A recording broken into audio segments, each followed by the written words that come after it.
A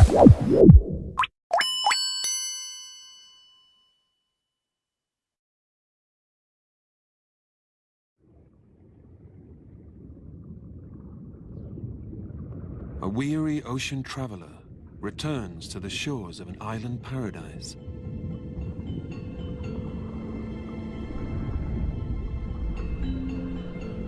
For millennia, great oceanic currents have brought visiting giants to these magical shores.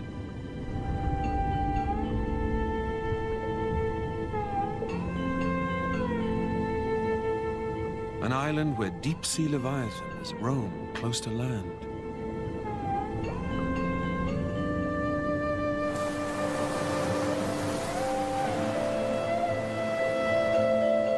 One of the greatest oceanic shows on Earth. But why are so many of these great sea creatures drawn to this island? For centuries, Sri Lanka and its hidden treasures have seduced travelers from around the globe. Enticed by tales of rare spices and ancient civilizations, Indian, Arab and European adventurers were drawn to this irresistible island. What they found was a land of extraordinary riches, of foreign gods and faith in nature. With herds of Asian giants,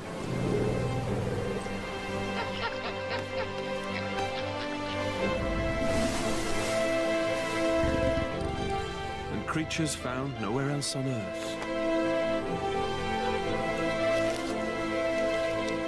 But what they didn't know was that the real treasures of Sri Lanka can be found even before you step foot on its shore.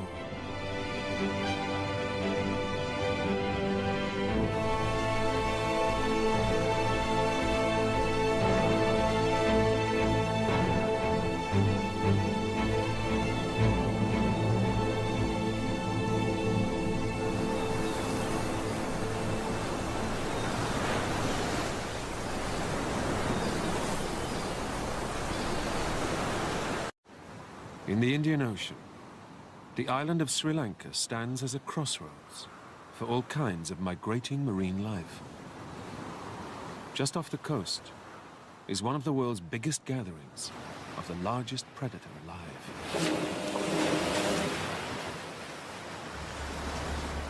The sperm whale.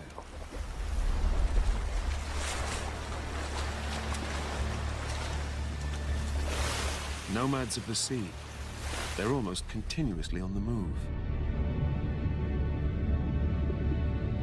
Prospectors returning from a world where the sun's rays cannot penetrate.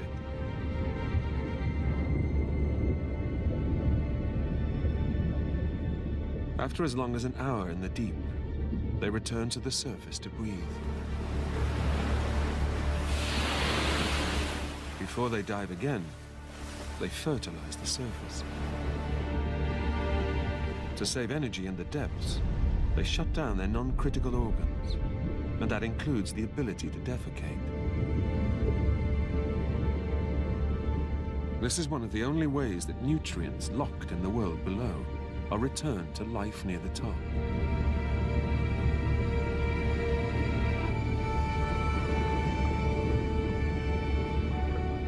In the expanse of the open ocean, their most stable reference points are each other. Here off the coast of Sri Lanka, they gather in numbers.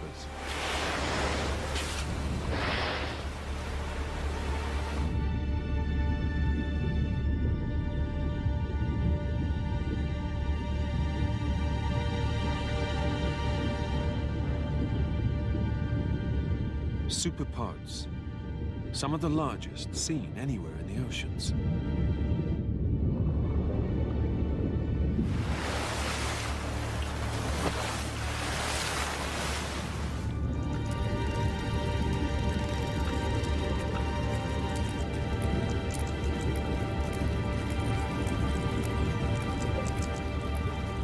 Diving down to over 2 kilometers, they grapple with giant squid in the depths.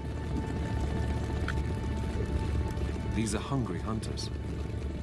Each one of them can eat around a ton of food per day.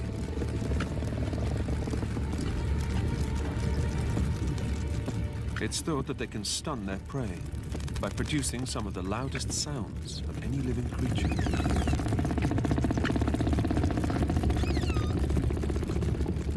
But their life in the world below, where the pressure would crush a human, has never been filmed and remains a mystery.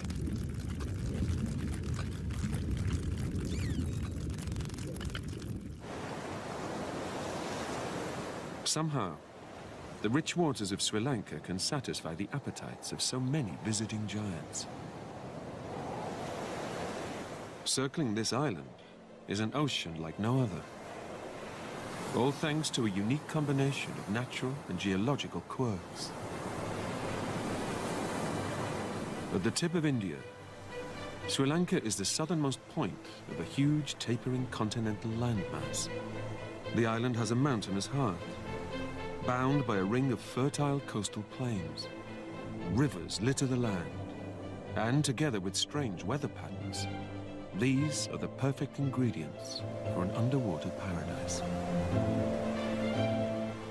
To the east, west, and south, the ocean stretches unbroken for thousands of miles. It's not just whales. Schools of fish and huge flocks of seabirds cross thousands of miles of ocean to reach these shores.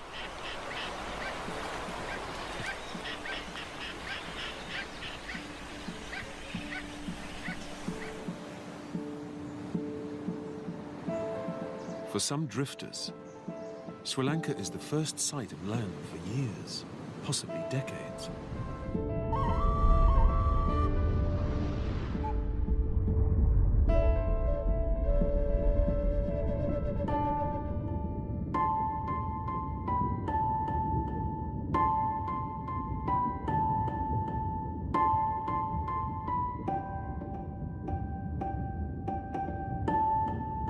A green turtle. She is one of 5 species of sea turtle that are born on these shores.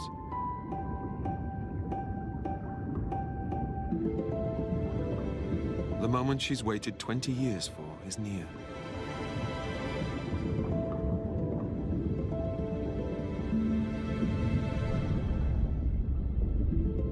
She spent the years riding the currents of the deep ocean. But now she must gain strength. So she's returned to the sun-drenched shallows, more fruitful than the open water. Grazing on seagrass and weeds, whipped up by the waves.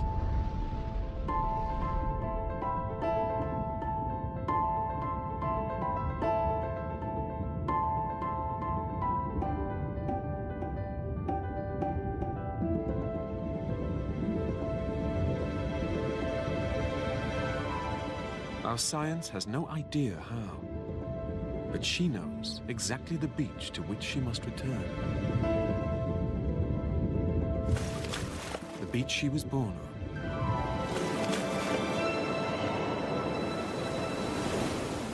And on which she will lay her eggs.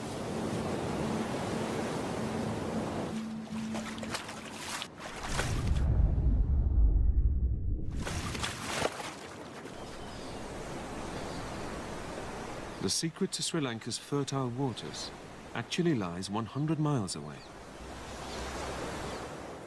It's a story that begins on the highest peaks.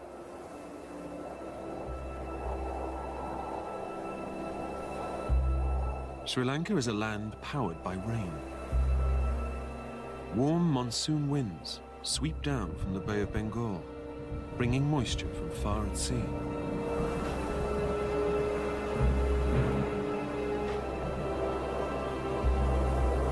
As they hit the central highlands, they rise, they cool, and the northeast monsoon begins.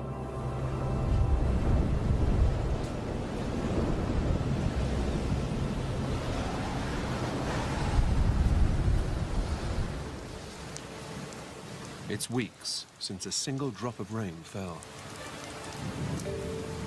But when the monsoon clouds finally burst, the highlands are inundated. Meters of rainfall in just a few months.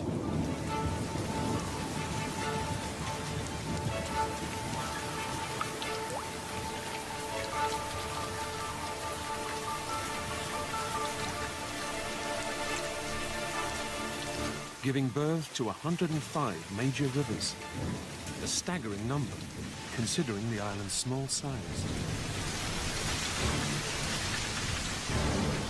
It's these rivers that are key to the rich seas surrounding Sri Lanka.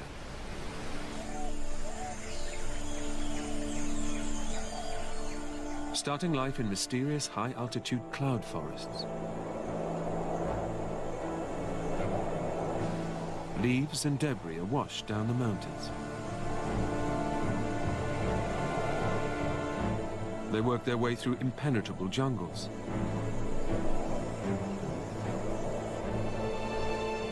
Collecting sediment and nutrients from the earth.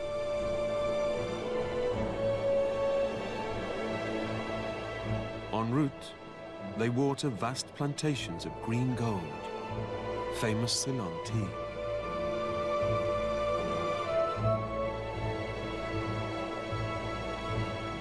Across the vast plains that circle the island.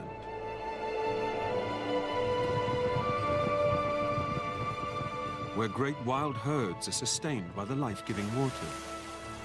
And in turn, they add their waste to the rich mix of nutrients.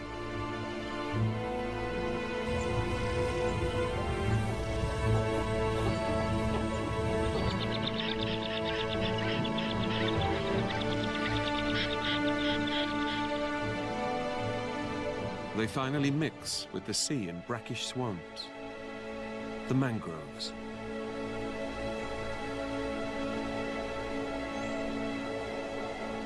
A transitional no man's land between the sea and the coast.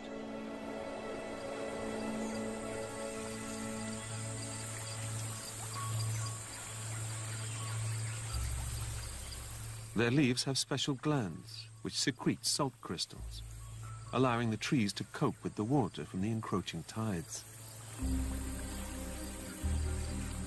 Rising out of the waterlogged swamp floor, roots reach from the earth like dead men's fingers.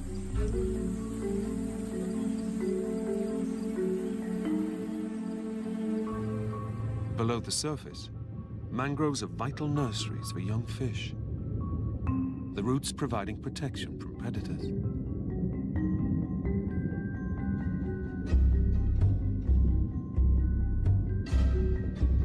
But with so much competition, one mangrove specialist has developed an extraordinary way of getting a bite to eat.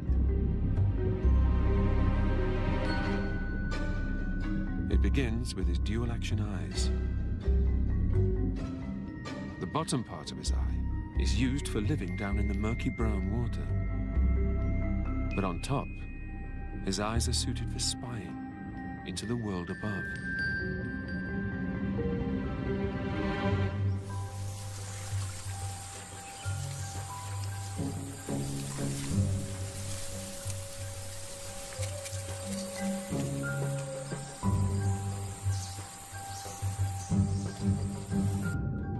He presses his tongue down against a groove at the bottom of his mouth, forming a gun barrel.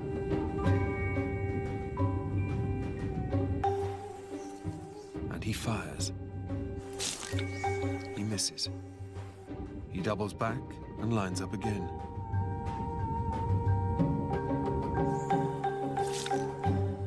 For a young archerfish, it can take a few attempts to get his prey. He has to learn to judge distortions and reflections in the water.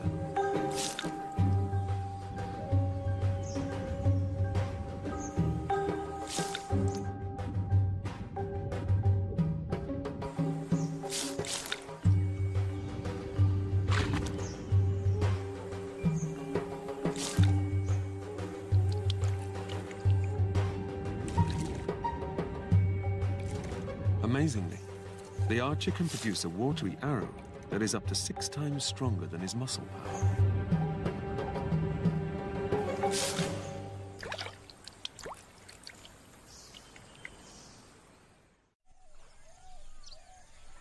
dawn on the...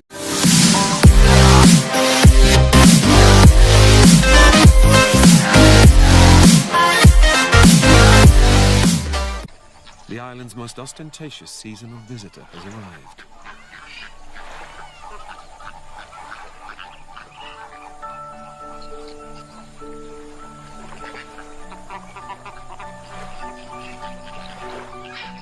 Greater flamingos, named for the flashes of flame-like pink on their wings.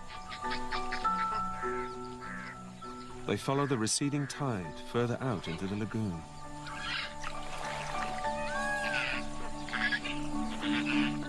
The water must be just the right depth.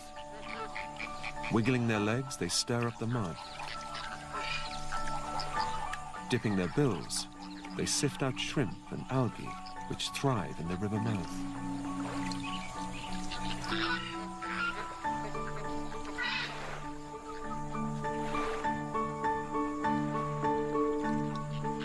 Males squabble and jostle for position in the group. They can grow large on this rich soup, with the biggest males reaching nearly 1.5 meters in height.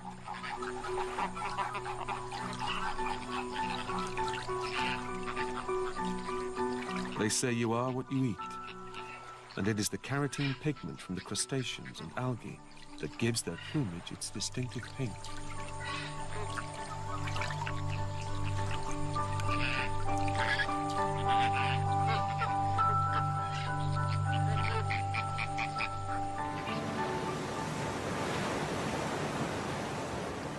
Minerals and organic matter from hundreds of rivers and streams nourish coastal communities. Sri Lanka's high rates of freshwater discharge causes a riot at sea.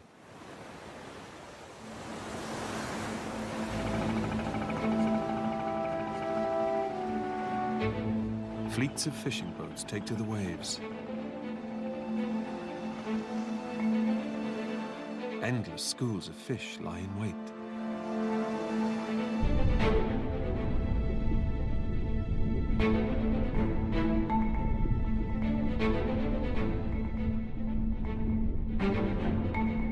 Hunters arrive. Tuna. The schools dart out of the way of the predators. Thousands of shimmering bodies try to confuse the hunters. The schools pulse in one coordinated movement.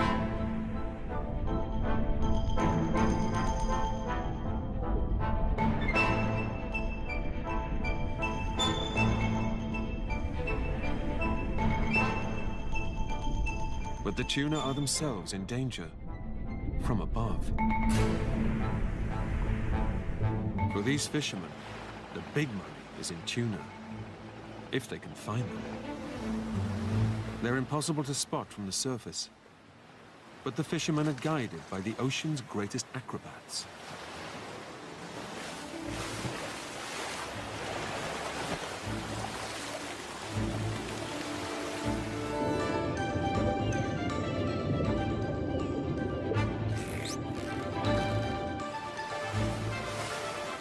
Spinner dolphin are often found swimming alongside schools of tuna.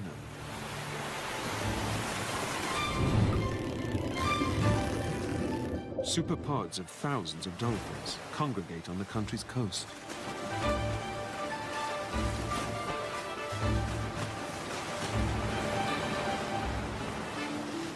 Young calves cling to their mother's sides.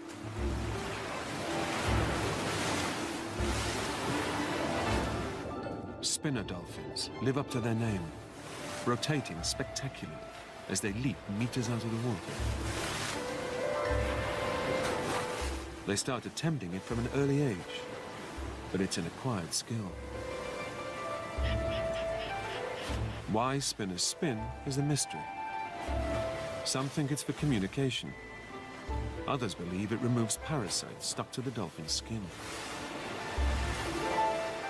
But perhaps it's just because they can. These huge gatherings of dolphins are some of the largest anywhere. But with overfishing by local and Indian fishermen, they may be a shadow of what they once were.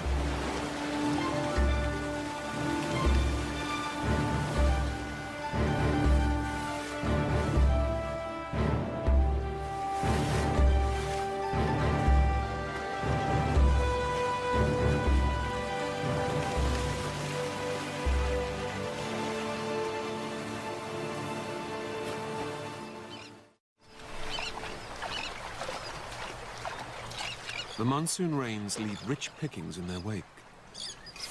Like a gold rush, everyone prospects the beach. The daily catch brings egrets. Slyly, they bide their time, waiting for the right moment to steal a bite. But some still prefer to catch their own.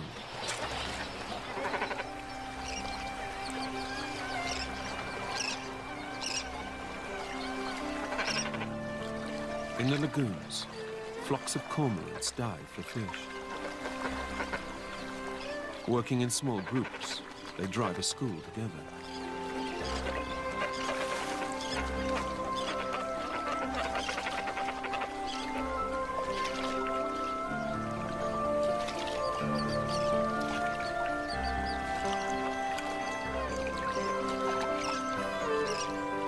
Breaking the bones of his catch helps it to slip down. But if he's not quick enough, he'll lose his meal to thieves.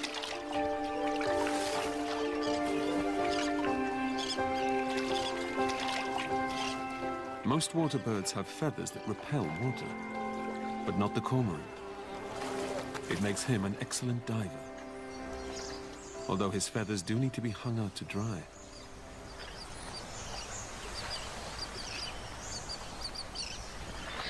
Flocks of cormorants, egrets, and painted storks gather in large, excited breeding colonies. When food is abundant, it's the safest time to raise a family.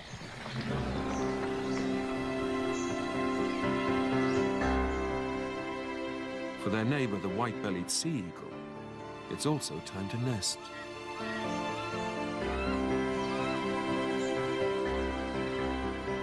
These graceful flyers mate for life. Each year, acrobatic flights in unison renew the pair's bonds.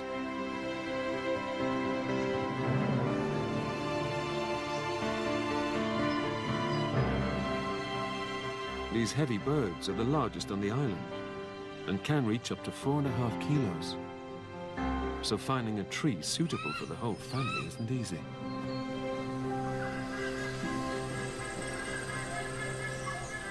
The sacred fig tree, towering above the cultivated land, has been allowed to survive. It makes a perfect roost. They've used the same nest, now a huge pile of sticks, year after year.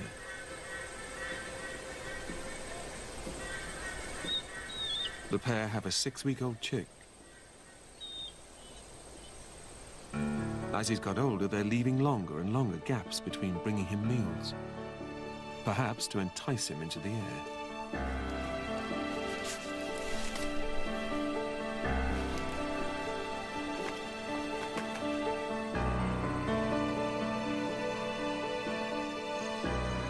He's yet to be fed today, but his parents seem to have other concerns.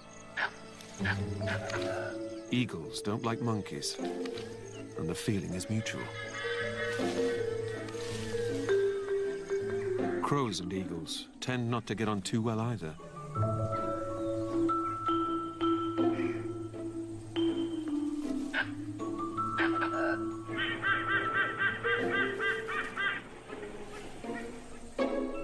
The sacred tree is home to all sorts. And some residents, like palm squirrels, make happy neighbors.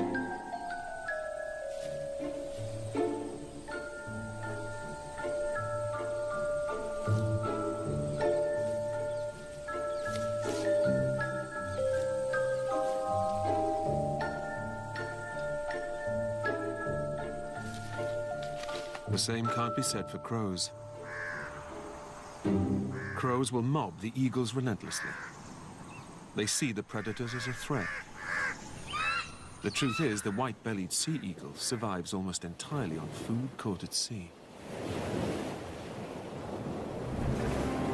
The white belly of the adults blurs with the bright sky as they descend on their prey. From below, it's rendered invisible.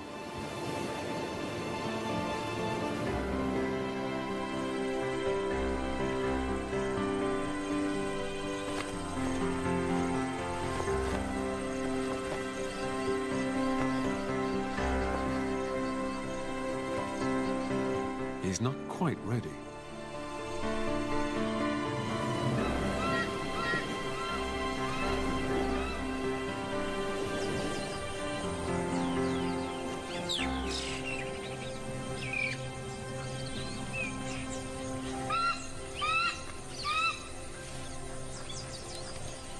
At last, fresh fish.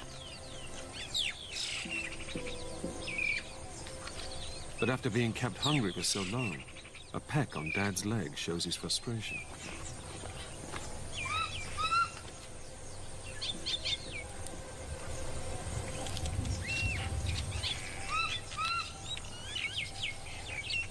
In a few more weeks, he could be fishing for his own dinner.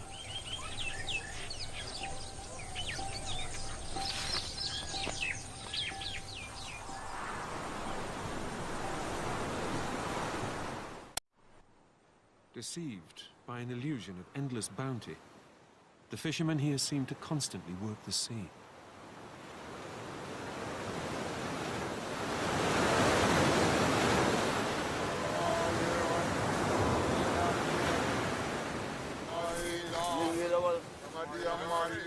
They continue to haul in their nets at night.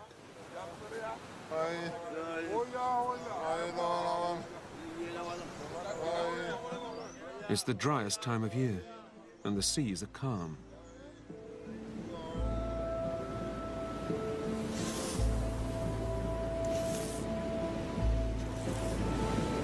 Our expectant mother knows her time has come.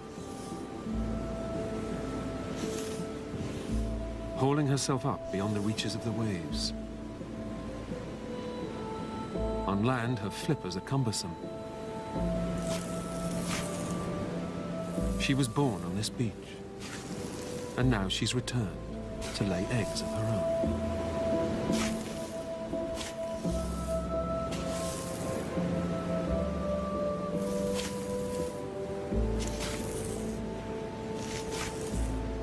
Tonight she continues a ritual performed by her ancestors. This scene has played out since prehistory. She carefully buries her clutch. Her eggs must remain dry. They'll remain underneath the sand for 7 weeks.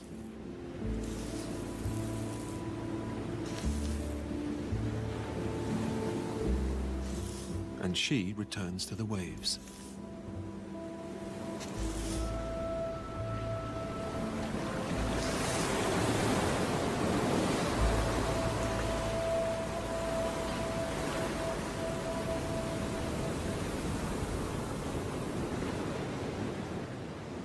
Different species use the same beaches. Life goes full circle within just a few moments. While one species is laying, another is hatching. An eager olive ridley sea turtle is the first of her siblings to break the surface.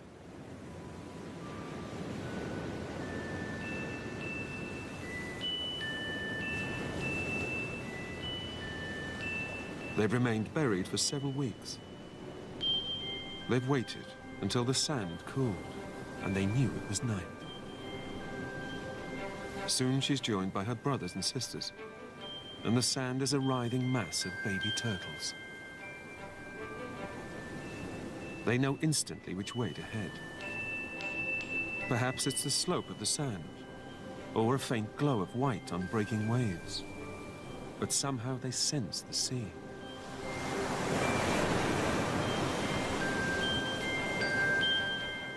Only a few centimeters in size, they face a migration before they reach the water. An exhausting start to life.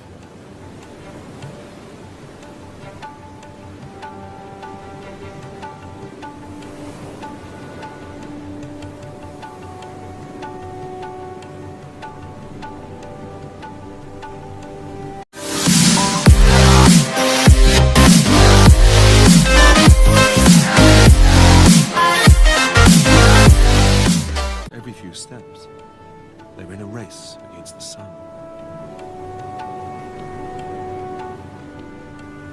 It may be, during her crawl down the beach, the hatchling sets an internal compass imprinting the location of her home.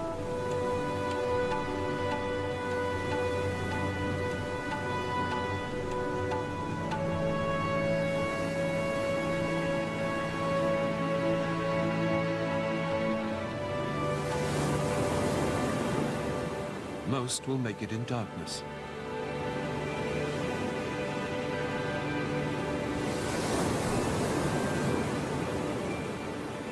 Once there is light in the sky, the predators will wake.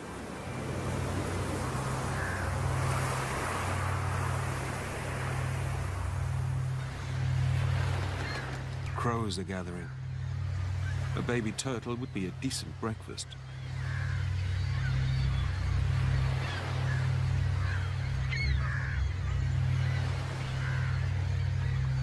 With this species facing a high risk of extinction, every one of this clutch is precious.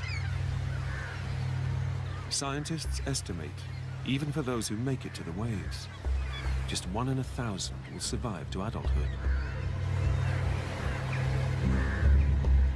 The last straggler, exhausted, must rest before the final push. A fatal pause.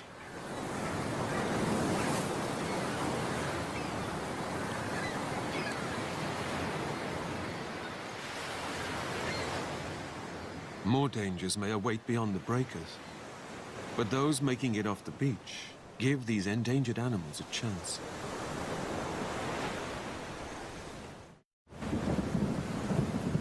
In the southwest of the country, the second monsoon announces its arrival. The land's drenched, the rivers pumping nutrients out into these seas.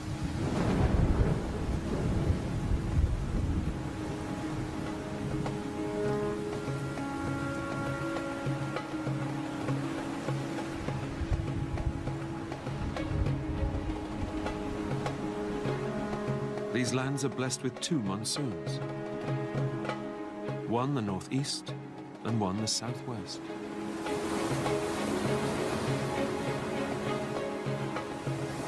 Meaning there is always rain somewhere on the island.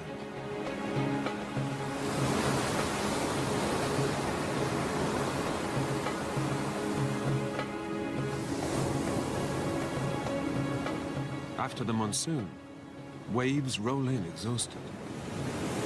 But the waters are left refreshed by this second seasonal influx of nutrients. Like giant human herons, Sri Lanka's iconic stilt fishermen wait for the arrival of schools of mackerel and herring. The origins of this unusual practice are lost in myth. According to legend, after the Second World War, an inventive fisherman was finding it hard to get his own rod to fish from.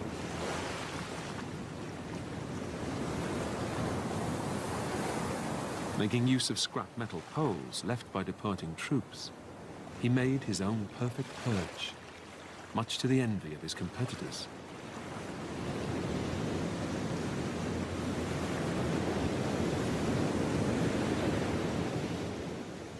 The practice soon caught on.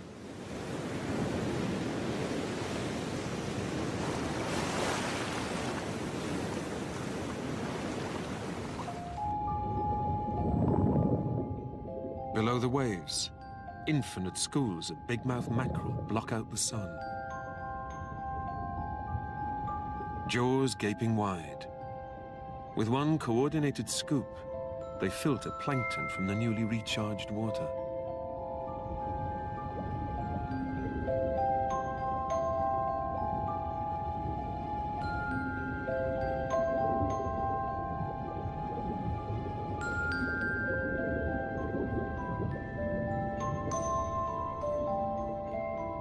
Shoals of reef fish, yellow-striped fusiliers and damselfish mingle.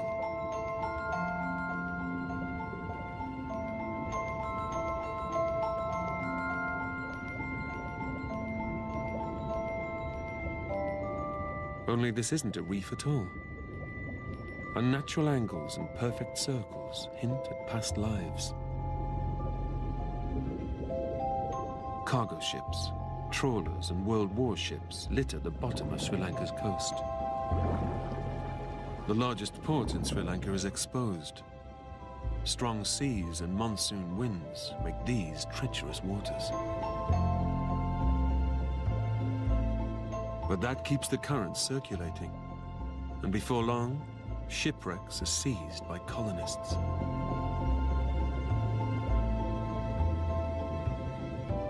All manner of creatures take up residence.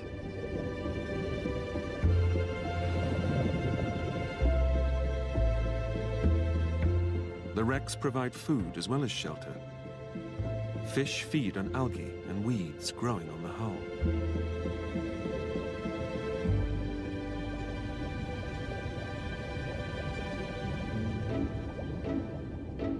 It gets crowded down here.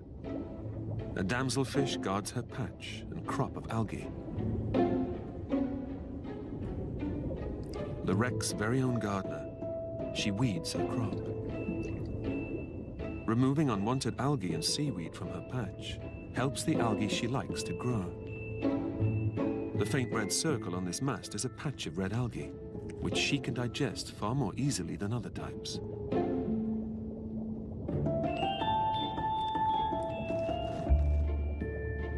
But it's popular with trespassers too.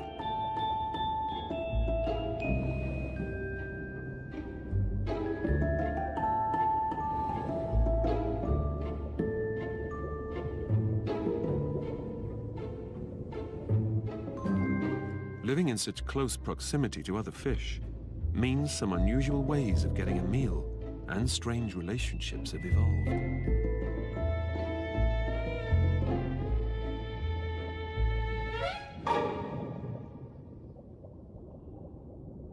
It's not just gardeners, there are cleaners here too. This somewhat frantic, blue-streaked wrasse is advertising for business. By swimming strangely, moving up and down and waggling his tail, he's letting passers-by know that he and his team of females are accepting clients. Yellow-striped fusiliers notice his dance. Small groups break away from the school and stop at the wrasse's cleaning station. Soon, there was a rush on.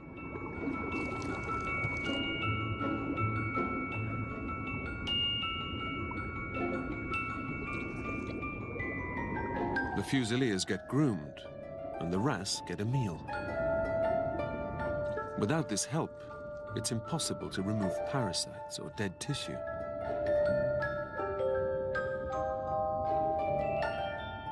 The male is larger than the female members of his harem, but amongst the females there is a strict hierarchy. Constant power struggles and fights are common.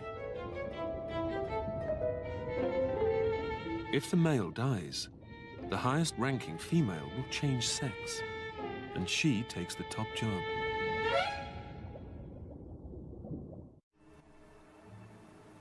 That new life so quickly colonizes the wrecks is testament to the richness of Sri Lanka's coastal shallows. When combined with a geological quirk, this richness creates a unique coast, possibly unlike anywhere else in the world. The continental shelf is particularly narrow, and along some stretches, the deep ocean pinches in extremely close to the shore. The presence of deep water so close to land gives access to a true ocean giant.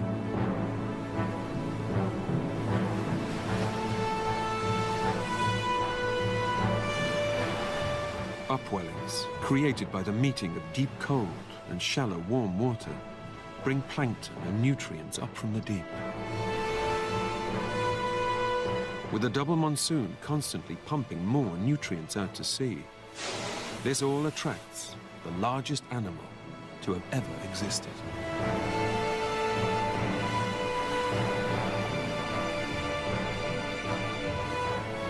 This is one of the only places on Earth where blue whales can be found so close to shore all year round.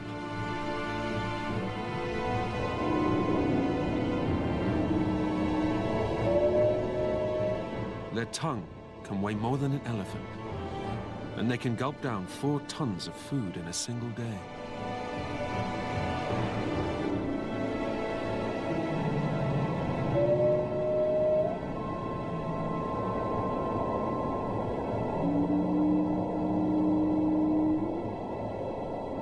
Huge, 25-meter long, mysterious creatures, normally found voyaging the world's oceans. Emerging from the waves, they bring hitchhiking whale suckers to the surface. But these giants will not be going far. They seem to like Sri Lanka.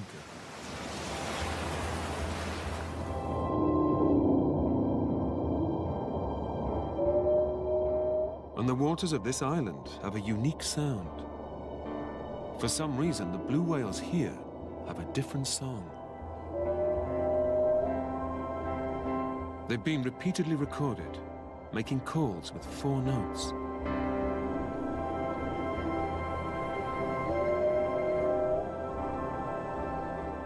This may be one of the few places on Earth they've made a permanent home, a tribute to the richness of these waters.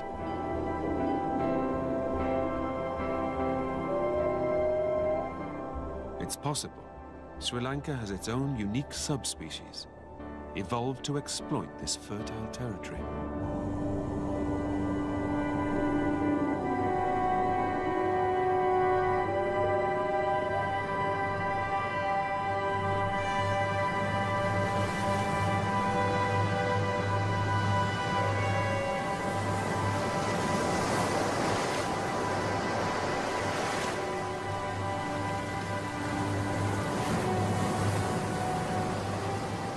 The existence of Sri Lanka's population of the most mighty of marine mammals has only been studied by scientists in the last couple of decades. The locals, of course, knew of the giants in their waters.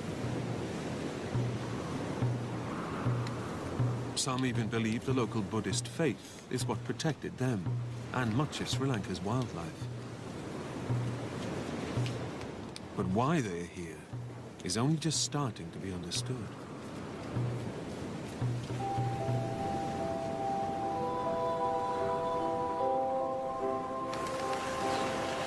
To sustain so many whales, Sri Lanka's coast must remain fertile and productive.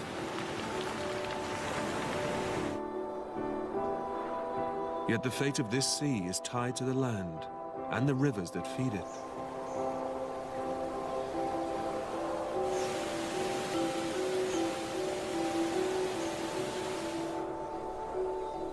Sri Lanka's forests are shrinking fast. Its wild herds are squeezed into an ever smaller share of the island.